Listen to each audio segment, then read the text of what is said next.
Hello, hello, hello sa inyong lahat. Kamusta ko kayo? Mayad-ayad nga adlaw katong tanan. Iyaw man kita sa aton nga kaugali ang ginaobra adlaw-adlaw na mag-alagad sa inyo. Ang pamagat naton nga makarong adlaw ay isang kaisipan ng paglago sa pananampalataya. Ang talata ay naghalin sa Philippians chapter 3 verse 15. Basahon ko sa Tagalog. Tayong mga ganap na ay mag-isip ng ganito.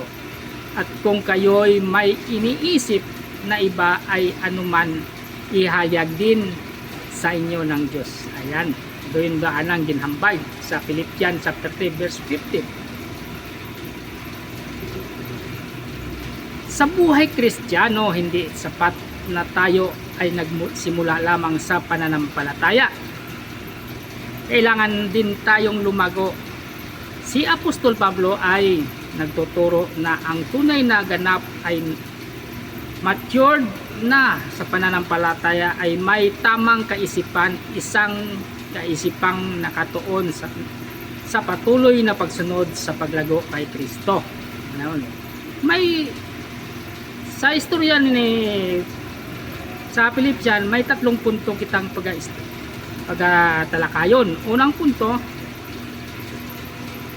ang tunay na pagiging matured na may tamang kaisipan.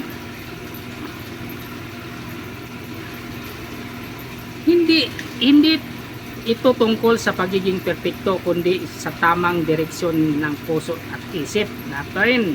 Ayan. Ano ang sabi dito? Ano ang hambay na naiya sa Romans chapter 12 verse 2? Magbago kayo sa pamamagitan ng pagbabago ng inyong pag-isip. Ayan. Ang matured na Kristiyano ay patuloy na hinahayaan ang Diyos nang baguhin ang kanyang pag-iisip. Ang punto number 2, paglago ay proseso, hindi instant. Kahit si Pablo ay nagsabing hindi pa siya lubos, Philippians chapter 3 verse 12, pero nagpatuloy siya. Ano ang sabi niya dito sa 2 Peter chapter 3 verse 18? Lumago kayo sa biyaya at kaalaman. Mga kapatid, mga igmanghod, ang paglago ay araw-araw ay pagpili ng sumunod sa Diyos.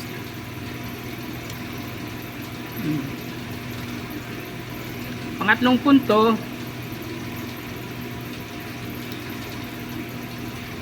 ang Diyos ang nagwawasto at gumagabay sa ating kaisipan.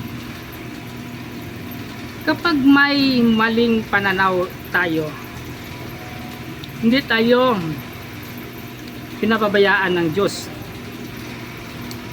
Ano ang sabi nito sa Psalm chapter 32 verse 18?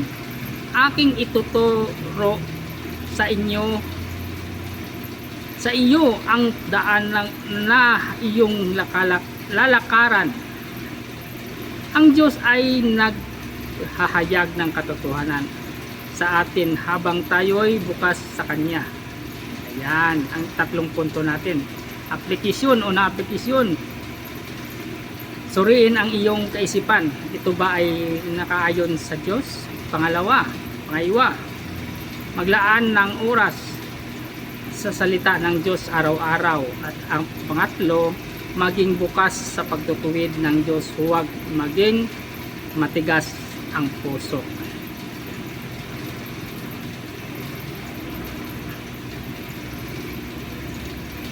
Challenge. Sa linggong ito, hilingin mo sa Diyos at na ipakita kung saan ka dapat magbago sa iyong pag-iisip. Isuko mo ito sa Kanya at magsimulang maglakad sa tamang direksyon. Ayan. Sa ating pagtatapos tayo, kita yung mga muyo. Ama namin Diyos nga makapangyarihan sa lahat, salamat po sa iyong salita. Nagtuturo sa amin kung paano mamuhay ng tama.